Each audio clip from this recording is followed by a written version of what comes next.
ভারতের শ্রীনগরে মঞ্চে গাইছিলেন বলিউড তারকা সোনু নিগম। হঠাৎ কাছের মসজিদ থেকে ভেসে এলো আজানের ধ্বনি।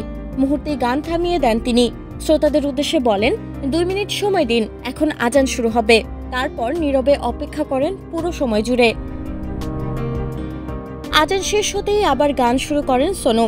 উপস্থিত দর্শকরা দাঁড়িয়ে হাততালি দিয়ে প্রশংসা জানায় তার প্রতি। সেই মুহূর্তের ভিডিও এখন সোশ্যাল মিডিয়ায় ঝড় তুলেছে। ভাইরাল হয়েছে সোনুর এই মানবিক আচরণ। ওদের স্বপ্ন পূরণে পাশে থাকতে পেরে আমরা গর্বিত। এই ঘটনাই আরো বিশেষ হয়ে উঠেছে কারণ 2017 সালে ঠিক আজান নিয়েই বিতর্কে জড়িয়েছিলেন সোনু নিগম। মুম্বাইয়ের বাসার কাছে আজানের শব্দ নিয়ে আপত্তি জানিয়ে সমালোচনার মুখে পড়েছিলেন তিনি। তখন অনেকেই বয়কটের ডাক দিয়েছিলেন গায়ককে। কিন্তু এবার পরিস্থিতি একেবারে উল্টো। আজানের প্রতি শ্রদ্ধা জানিয়ে গান থামানোর ঘটনায় প্রশংসায় ভাসছেন সোনু। নেটিজেনরা বলছেন, যে আজান নিয়ে একসময় সমালোচিত হয়েছিলেন সেই আজানই তাকে এখন সম্মান ফিরিয়ে দিল।